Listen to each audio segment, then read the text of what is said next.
Lord, thank you for the blessings. Thank you sa food. Lahat-lahat at sa bisita ko. Thank you. In Jesus' name we pray. Amen.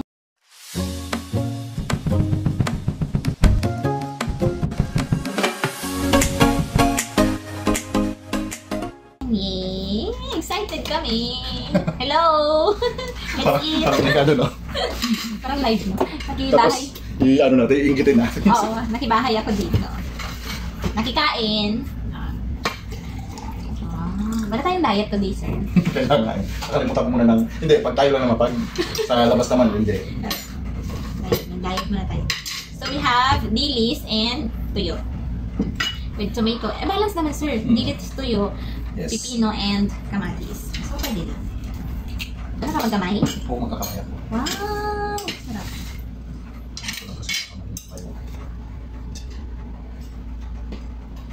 Ano mo mas na-appreciate ko, sir, yung food na ganito lang? Oo. Kaysa sila parang, oh, UN, mag-visit ka, ano ihanda namin sa'yo. Ay, hindi. Alam mo, di ba, kasi di ba sa city ako. Tapos pupuntahan ko sila sa town. Ganon. Sabi ko, alam mo, okay na sa akin yung yung, tawag dyan, albos. O yung pambaryo. Kasi pag nasa city ka na, halos lagi ka ng gano'n, nakakaumoy na, di ba? Tapos sir, kung wala kang pagkain, nag-Jollibee ka, mag-ano ka, makadog. Tapos sabi ko, mas gusto pa sa akin, may inihaw na isda, yung inihaw na talong, mga gano'n. Pero kung sabi na, nag-prepare ko ng baboy, manok, ayoko. Okay na sa akin. Kung native chicken, okay na. Tapos tinola. Uy, wait lang. Nag-bacon ka ba nun? Yung may dala kang langka? Yun yung nagmotor kami, na birthday ng anak ko. Yun o. Kami ni Chito. Ilang oras yun? 13 hours papunta, 15 hours pabalik. Di nga. Kaya niya mag-drive yung gano'n? Oh? Ay, gusto-gusto rin, nakakagala. Tapos umakyat kami ng Mayon. Buwang-tuwa siya, first time din niya Oo. Hindi pa tayo nakapunta dun, sir. Pero, sir, kung halimbawa mag-bus. December, gusto mong punta ka. Mag-bus ka na lang, dadaan naman ng Bicol yun eh. Bus galing? Iloilo, Hindi. mga Bisaya. Oh? O kaya kung may aeroplano, baba ng Daraga, Legazpi. Hindi, sir. Hindi kami dumadaan doon. Aklan kasi. Kasi ano pala. Hindi, may Bisaya din. Kasi yung nagro-roro, di ba, yung dumadaan ng Samar? Aklan na, oo. Ay, hindi. Ay, iba kasi sa inyo, iba yung way. Kasi may dumadaan sa Bicol ng mga Bisaya, yung Samar, Leyte. Ay, iba yung way, sir. Kasi kami, di ba, Iloilo, ang ano namin is, Rojas Capiz. Wala mo na diet, ha? Wala. Rojas Capiz and then Calibo, Aklan, Boracay, Tawid ng Batangas. So, tapos Batangas to Manila na, hindi kami makadaan doon. Paano dumaan doon? Mag-aeroplano ka na lang. Makaibang way yun. Alamin mo yung pa Leyte. Summer Leyte? Oo. Kasi yung dadaan yun ng Sorsogon, tas Albay, pa luwas ng Maynila. Talaga? Matawid siya ng...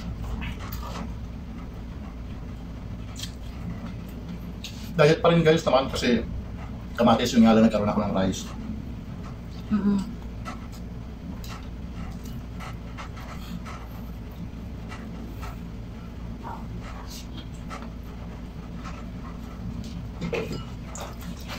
From Samar Alin, tatawid lang siya ng Roro, Pasorsogon. Sa Sorsogon to Manila na yun, by land na. Ay, iba nga yung way namin, sir. Diba? So, dapat, pero ikaw, by land, puntang Leyte? Hindi lang. So, meaning mo na Leyte, direct punta pa ng Bicol. Bicol muna bago Leyte. Si Laguna, Quezon, susunod yung Bicol na eh. Laguna, Quezon? Ganon? Laguna, Quezon, Bicol. Sarap magmotor. Ang sitwasyon ko naman, Oo, yun. 13 hours? Tapos pauwi namin. Hindi ka makindikod. Pabalik namin 15 hours kasi maulan, hindi ka na pwede magmabilis. Buti yung masakit yung likod mo. Every 30 minutes, sumitigil kami. Yung dala nyo pa. Nag-ano kami, nag-content. Akyat kami ng Bitukang Manok, yung zigzag road sa Timonan, Quezon, dinaanan namin. Na-upload na yun, di ba? Hindi ko pa nakita yun. Ang last ko ata na watch yung ano mo is yung itong ulit, nahuli na nag-premiere ka na nawalan ka ng net, tapos yung bumalik ka ulit.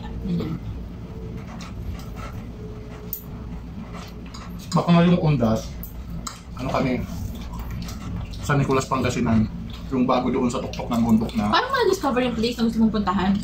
Yung mga napapanood ko lang din sa Facebook, tapos sinasave ko. Tapos, saan magstay. So, ano yun, doon mo na hinahanap kung saan magstay o... Pag wala akong nakikilala, usually kasi pag pumunta ako sa ibang lugar, may nakikilala ako, so doon ako tumutulog.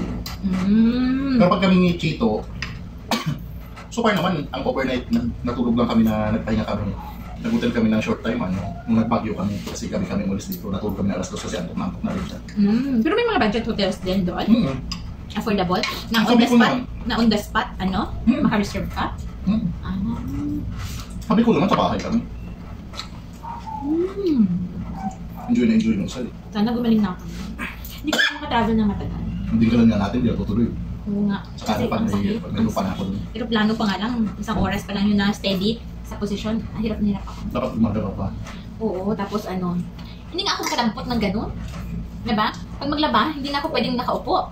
Dapat nakatayo na ako. Ganyan. Eh, syempre, pag nakatayo, masakit yung sarili ko, di ba?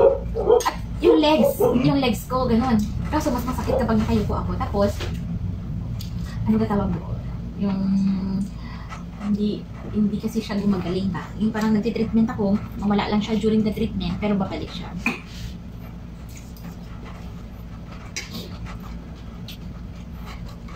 Saka na magdinira pag kabili na ako ng lupa, saka tayo ako ng bahay, kahit kubo. At least magaling na ako na.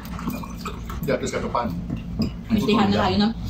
Yung kahit na ano mo na, yung foundation lang na, kahit na kubo lang muna. Or bahay siya, pero hindi pa o kaya kawalan. Maganda ngayon higaan sa sahig. Ang plano ko na, tataniman ko muna siya ng mahogany pa ikot. Saka ko siya i-libero. Nakabili ka na ba? May prospect na. Kaso, mahirap ngayon kasi gastos ng anak ko eh. Okay nga.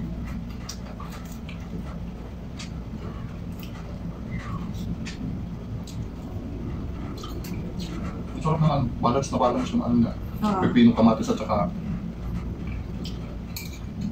guys, hindi na kami tumitingin dyan Huwag na lang tayo sa kwentuhan. Yeah, ang sarap.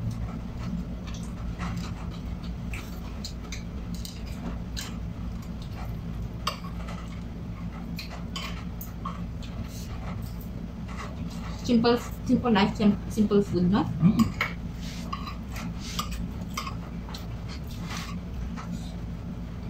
Meaning, yung pagkagawa sa atin, hindi naman talaga kailangan ng luxury. Yung parang, just depends on your mindset. Kasi wala naman ganun, di ba? Yeah. Kumbaga, we need money for protection. Example, magkasakit ka, you have money, ipagamot sarili mo. Kung may anak ka, you can pay the educational fee, diba yung ganyan?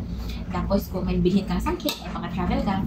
So, money is just for protection and pero, iba naman yung sinasabi ng Bible na yung greed, diba? You're greedy of money and at wala kang contentment. Kasi if you're a greedy person, kahit marami kang pera or million-billion, hindi ka kontento, diba? Kita mo yung mga nangyari na, can you imagine? Akala ko ang Pilipinas ay yung, ang tawag doon, very poor. Yung pala, billion-billion yung hindi dumadaan sa... Mahirap na rin pala yung nanakaw. Oo. So parang hindi natin alam na may ganun palang nasa luggage lang. Tatouch case ng billion yung pera. I can't imagine billion na pera na hindi cheque. Hindi pwede cheque kasi magkakaroon ng paper train. Kaya nga. Diba? So, dapat cash. Kaya hindi ko ma-imagine na may ganun. Wait lang.